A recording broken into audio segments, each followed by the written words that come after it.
Hello and welcome back to the Healthy GSO podcast.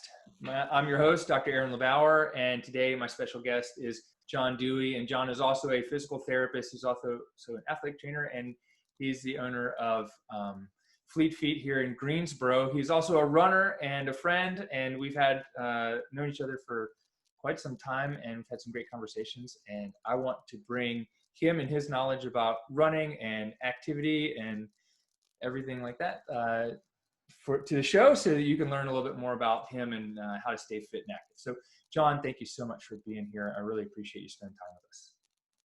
Thank you for having me. I'm excited to be here. Awesome. Well, will you just share a little bit about what you do and who you help? Because I know you're not in full-time practice as a PT. You're basically full-time in helping people run better, but can you explain a little bit more about what you guys do and who you serve over there? Absolutely. So as you had mentioned, I own the Fleet Feet store here in Greensboro. I also own the store in High Point. So we own a Fleet Feet in High Point as well. And you're absolutely correct. I spend most of my time kind of between the stores, making sure that the day-to-day is going as smoothly as possible. I still absolutely love just working with people. So I try to get on the floor as much as I can. Unfortunately, I don't get on the floor as much anymore as I used to. But you're absolutely right. I do see patients occasionally in the store, mostly for running related physical therapy needs, mostly some gait analysis, where we're going to dig into some gait analysis and watch them run and help them with, their training to try to either, kind of get over something or potentially move to the, next level or something to that effect. But those are kind of few and far between now. I absolutely love it. I enjoy that. And I look forward to it every time I have an appointment. But majority of the time is spent really just working the floor and working on the businesses. So and we spend a lot of time with our staff to try to get them really up to speed on being comfortable with fitting for for our running and walking clientele, and so that's really fun for me as well. That's awesome. Well, how did you go from like physical therapist to running shoe store owner? Like how'd that come about? It's a great question. I think I've told this story, I think, a couple times, but I don't know that. I think it still has a lot of relevance. When I finished with my physical therapy program, which was through the Army Baylor program in San Antonio, Texas, I moved to Fort Worth, and I worked at the Federal Medical Center there. And I was doing a lot of triathlons at the time, and I really got in with a running shoe store owner in Fort Worth and a group of runners there. And it kind of became my second family, since I was, pretty far from home. And so a couple of times I went into their store just as a physical therapist on a Saturday, just to answer questions and kind of hang out at the store. And the funny thing is, I remember coming back from those days in that store saying, I don't think I would ever want to own a running store. Right. But fast forward several years, we moved to North Carolina, where my wife Liz did her residency here, and I was still working as a physical therapist, and a friend approached me and asked if we might want to go into business together and open up a running store. After thinking about it for a while, I was like, yeah, why not? That sounds like fun. And I was still working. When Liz was in a residency, she was working all the time. So I figured it'd be okay if I work all the time too. So Right. It was pretty much either PT or the store, for the entire week. So, just kind of, I really grew to absolutely love it. Like I said, the running community is just tremendous, and the people are great, and they're like-minded. They want to be healthy, and there's a lot of PT that goes into it as well. Mm-hmm. So it's just been a natural fit for me, and it's been a lot of fun. That's awesome. What's the number one misconception people have about like buying running shoes? Oh yeah, I think that's a great question. I would probably say I would probably tend to say the biggest misconception is like the best shoe. I have a lot of folks say, okay, well what's the best shoe?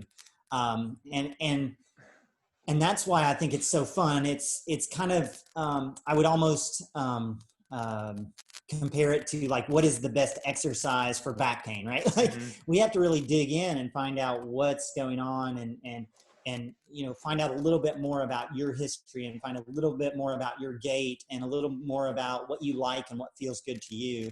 I think that's one of the reasons why I like I like being in the running store so much, is because one size certainly doesn't fit all, and you really have to use your brain a little bit and use the feedback that you're getting from the customer. So I think that's probably the biggest misconception, because I hear that pretty regularly, and it's just a hard question to answer. You can't really. It's like there's a best shoe, like most expensive or flashy one that's gonna make me run better. Like I think it was Zips when we were kids. Like I was like, oh, gotta have Zips because of the Z's on the commercial, right? That's right. Like, that's the best shoe.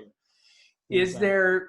Is there like a type of shoe that if someone wants to run, like they should like look out for not to buy, or is there something that people should, if they're looking for a shoe to solve a knee pain or foot pain problem, is there something that they should make sure that they don't go after because it's shiny like Zips or kangaroo, roos too? Right. Is there something that people should look out for? Again, a great question. I think I'll try to answer it a couple different ways. A lot of folks will come in and say, like, what's the difference between a shoe that I may buy at like a department store and something that I might buy in your store? And quite honestly, the answer is, the shoes that you see in my store, or for that matter, in other sporting goods stores versus maybe like a department store where it's a lower price point. I wouldn't say those lower price point shoes are necessarily bad. I would tend to say like, the shoes that you'll see us carry are specific for running, and, they no pun intended, they have a track record of being, they'll hold up a little bit better. They may have a little more longevity. And so, I mean, it's probably like in maybe some other sporting goods, where could you run in a shoe that you get in a department store? Absolutely. And will you do well in it? You might. I mean, that may serve your purposes just fine. And that's great. But we tend to really focus in on, those shoes in the specific kind of running category that are really going to, serve the needs of folks that are running consistently and may need a little more cushion or a little more structure or something like that. But I think other things that I would really look out for would be, really gimmicky stuff. In our industry, we don't see a lot of gimmicky stuff, but you can certainly see it on TV, right? Or anywhere out there. Just be wary of, again, I like to tell people to be a little bit wary of one size fits all. Hey, I see this and everybody says it solves all these problems. Well, it may have solved it for them, but that may be different for you. So, right. Like the minimalist versus the super cushiony versus the, like the ones that are almost like on a rocker, right? Yeah. Exactly. What, that brings me to this, question is if, let's say someone's having pain when running, right? Because a lot of people, some pain when running is appropriate because your leg should feel like uncomfortable if you're pushing yourself, which is different than, ouch, my knee hurts with every step. Yeah. Wouldn't you agree? Right?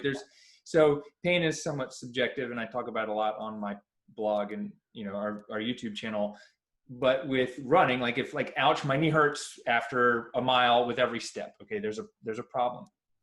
Mm-hmm. Is there a common problem or something you see that people are doing, or is it just like too complex and people need to like kind of have almost like a little mini like assessment? Do you see like certain trends when people come in the store looking for a shoe to kind of fix that? And is there like a common issue that you see that like people are missing, or like maybe it's not people missing it, it's just like we see it, you and I see it because that's what we do, right? Right. Absolutely. I think again, it's a great question, and something we do see a lot of. I mean, yeah, and I'm trying to get the right answer, I think, for kind of that question or situation. There are plenty of folks that, they get into running and they absolutely love it, and then they have an injury like that where it just shuts them down, right? And the last thing we want them to do is have to give up something that they're doing that's getting them healthy and helping them enjoy activity and things like that. I think, a couple of things to your question. Number one is, I think footwear, we see it a lot probably because, right, we're a retail store. They can come right into us 7 days a week and say, my knee hurts. Can you get me a shoe that fixes it? Mm-hmm. And occasionally that'll happen. Occasionally we'll find maybe they're in improper footwear, or there's something that we notice in their gait that maybe a shoe can address, and it may help the situation. But I think you probably know the answer to this as well as I do. A lot of times, we really need to dig into that a little bit more and find out what's going on. Did you increase your mileage too much? Are you running on hills a lot? Are you, did you do something that was traumatic? There are probably a lot of questions that we need to ask. And so, I always come back to, my PT foundation and say, a lot of those issues come from training errors. But there certainly is a segment where we might be able to address with footwear, and so we certainly try to do everything we possibly can to help get them back out there. But yeah, I think it is that is a pretty common situation for us, I would say. Right. I think now, I don't know if you notice this, but now because gyms have been closed, or people aren't going to gyms as much, are you noticing more people running right now, and maybe more people having like pain when running? Yeah. It's a two-part question. Yeah, I think it's absolutely, the answer is absolutely yes. And the interesting thing is, kind of coming out of the closed doors of the pandemic, where we closed our doors, and as we reopened, the interesting thing was we were seeing a lot of new faces. We love seeing our customers who we know and can, refer to by first name, but it was also a lot of fun to see a lot of new people and with new issues and new challenges. And so, we're definitely seeing that. And it's been interesting. It's been fun.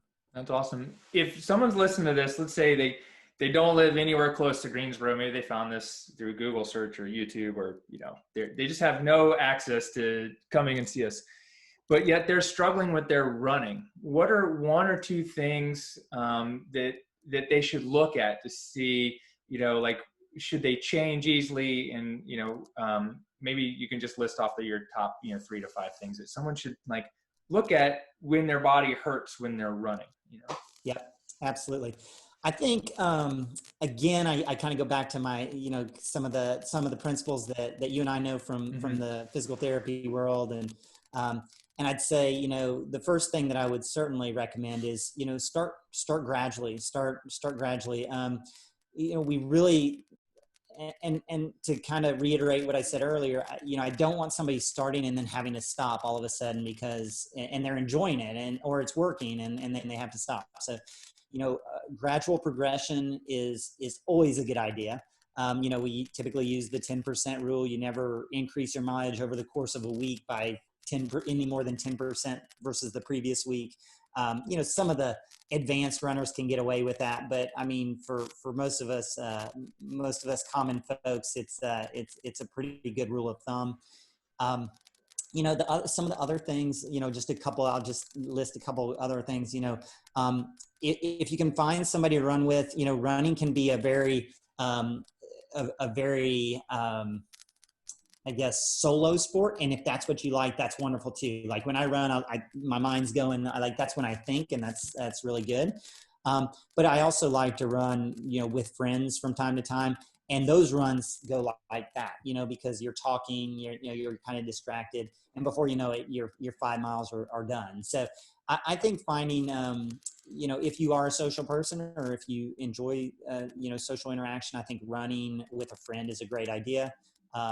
Make sure you're not trying to keep up with somebody who's a lot faster than you or something like that, because that can lead to problems. And then I think the third thing would just be comfort.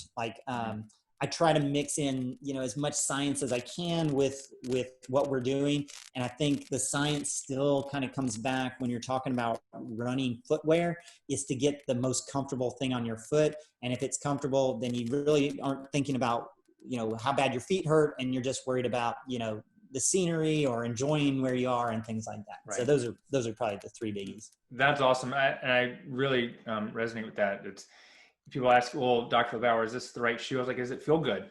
Yeah. No, it hurts, because I've certainly worn shoes that felt like a brick on my foot.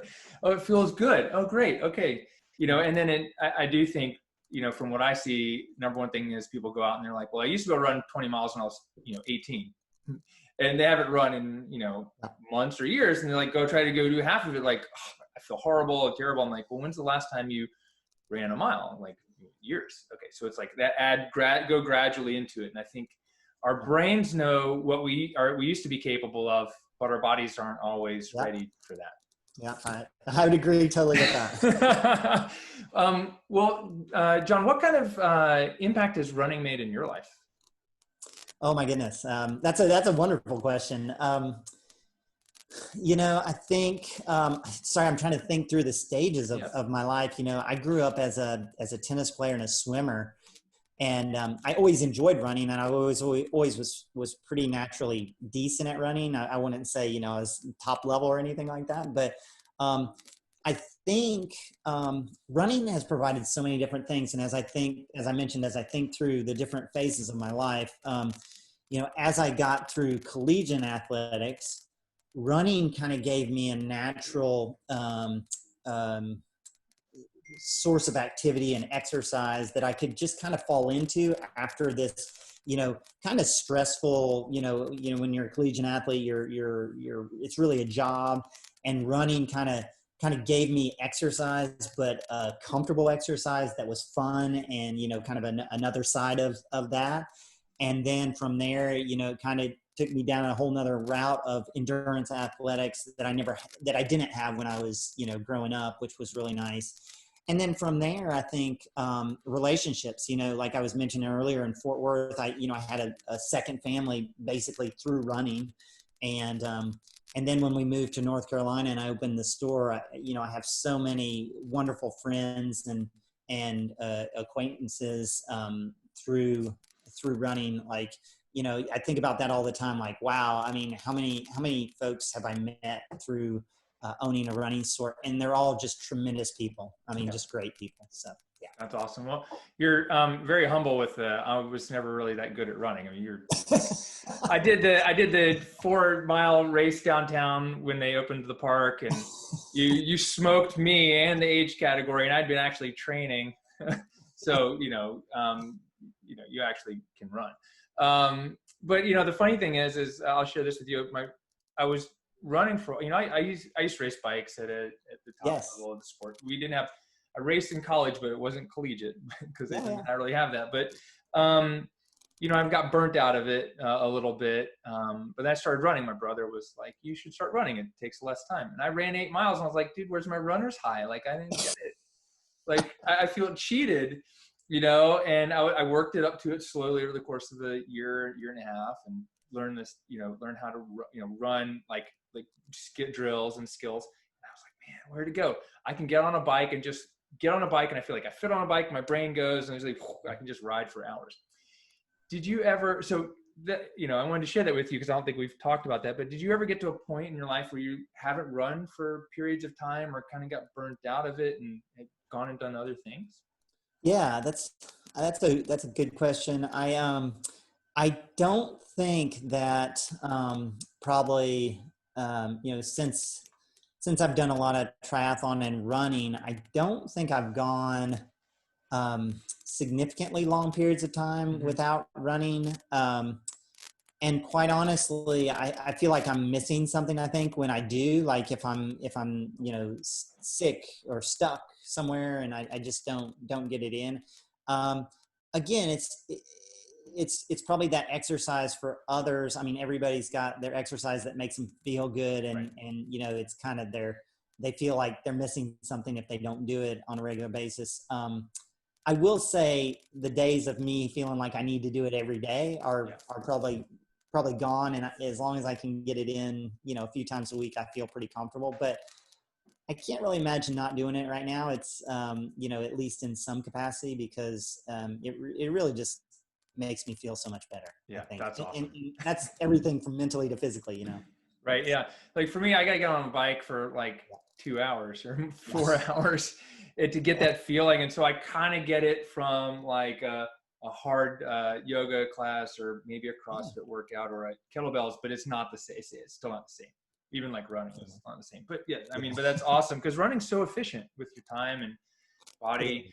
So what's your current like sweat routine, workout routine right now? Like how many days a week do you run? How far do you go? And are you doing anything else besides running to keep your body fit and healthy?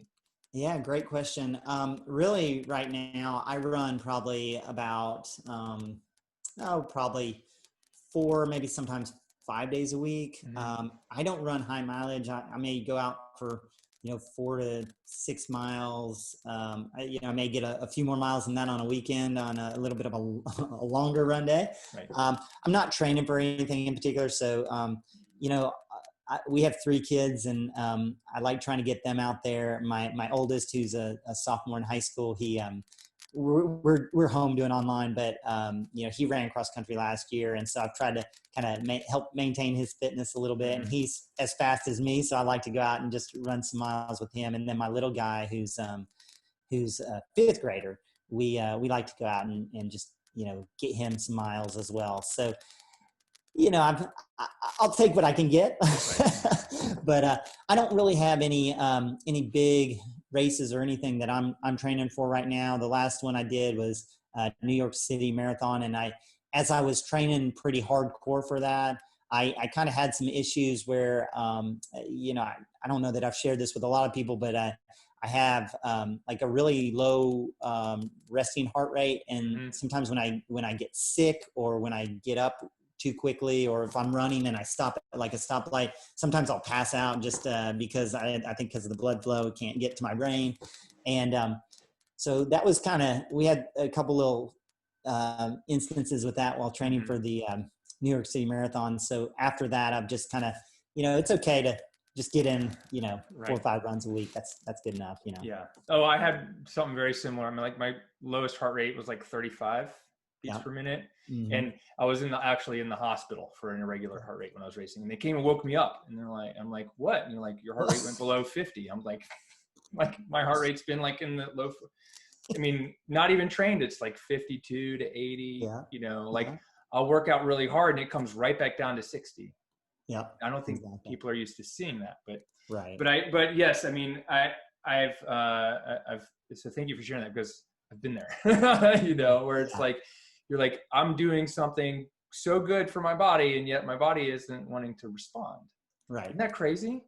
Yeah. Yeah, absolutely. Oh man. So, what do you, let me ask the right follow-up question for that one.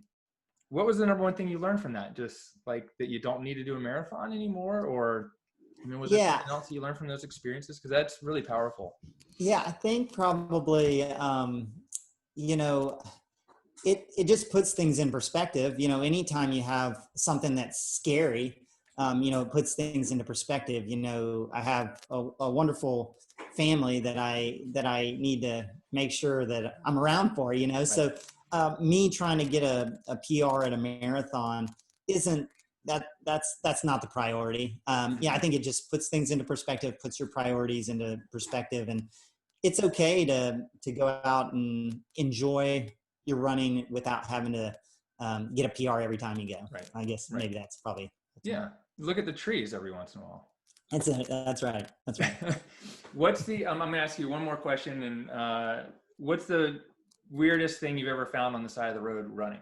Yeah, that's great. Oh goodness. Well, Well, it's funny that you say that because we pre-COVID we were doing some what we called OG runs where we have some folks around town that we used to run when we opened the store like back in '03 or shortly thereafter. And we said we needed to start bringing a camera because we had like toilets and cabinets, and we'd like get in a cabinet and take a picture, or we'd like squat by the toilet and take a picture. But that's hilarious. Toilets are interesting. Let's see, what else have I found? That is pretty funny. I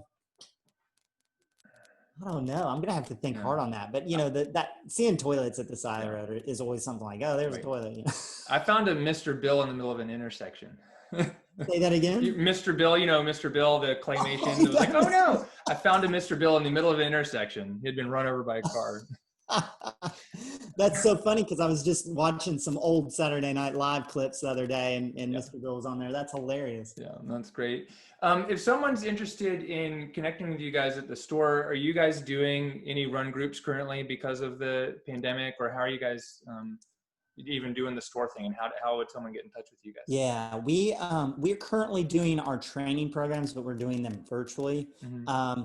I think if somebody wanted to, just, do group runs or things like that, there are a few groups out there. I'd probably steer them towards those groups. If you go to Spencer Love on a Saturday morning, you can find plenty of groups out there. I know there's a small group that meets at Grimsley High School on the weekends as well. We're not currently doing anything out of our location yet. Just don't like where numbers are going and just want to keep people as safe as possible for right now. But we're chomping at the bit to try to get back to it. So once we feel like, it makes sense, we'll have those groups again. But there are still plenty of folks out there. So I would say just contact us at the store and we'll point you in the right direction. Okay. Awesome. And if someone's looking to find a new pair of running shoes or get you to look at their gait or, their problem, what's the best place for them to get in touch with you or find you guys? Absolutely. We so at both locations, Greensboro and High Point, if you go to the website, you can schedule an appointment so you know that you're going to be there at that point, and somebody will work with you one-on-one.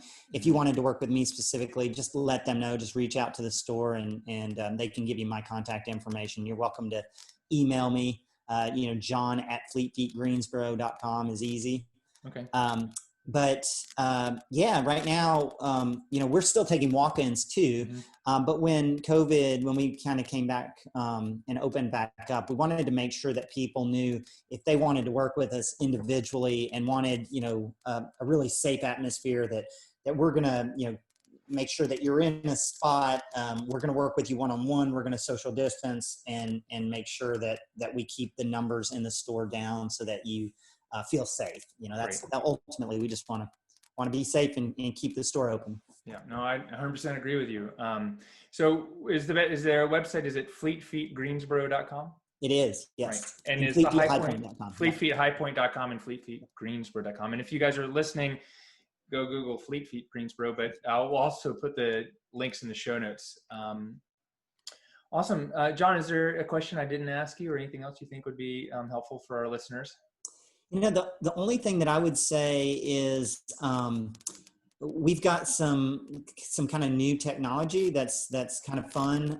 If you haven't visited us in a while, I would say come check us out at some point. We just got some dynamic pressure plates that it's part of the fit process. So now we have a 3-dimensional scan of your foot that kind of took the place of the Brannick a couple years ago. Mm-hmm. And that's a lot of fun. So we can kind of show you what's going on there. And then just recently, in fact, like just last week, we got these pressure plates. So now there's a second step to that fit process, and you walk across it and we can actually kind of see the dynamic pressure that's going on under your foot. Again, it's just one more step. It's not like that's going to tell me exactly what's right for your foot, but it helps us kind of dig a little deeper into the technology and try to help you figure out what you may need. So it's a lot of fun. That's great. That's awesome. And so because I've been in the store earlier this year before Corona, you guys did the healthcare provider night. I think wasn't that in January? Yeah, exactly. And you guys had the new not the pressure plates, but the scan tool, like the thing you stand on, right? What'd you call that one? The Fit was the Fit ID. The Fit ID. Yep. And you guys have the shoes and all the gear and the running stuff, and you guys do gait analysis and all kinds of cool stuff. So awesome. If you guys are runners in Greensboro High Point, you guys got to check out Fleet Feet. And I know you guys have some great training programs and et cetera. So as those come back online, or you guys are doing it virtually, like 100%, I recommend you go check them out. And John, thank you so much for being here on the show. I really appreciate you. It's been a pleasure. Yeah. Well, I look forward to seeing you in person again sometime soon, or sooner than later. For everyone listening, this is the Healthy GSO podcast. Please get out there and keep moving, do some running, and tell your friends about the show, and give us a shout out if you have any questions. And we'd appreciate you just sharing the show and sharing the information you learn here with anyone else you know who is running, wants to feel healthy, strong, and fit in mind, body, and spirit. And we'll see you on the next episode.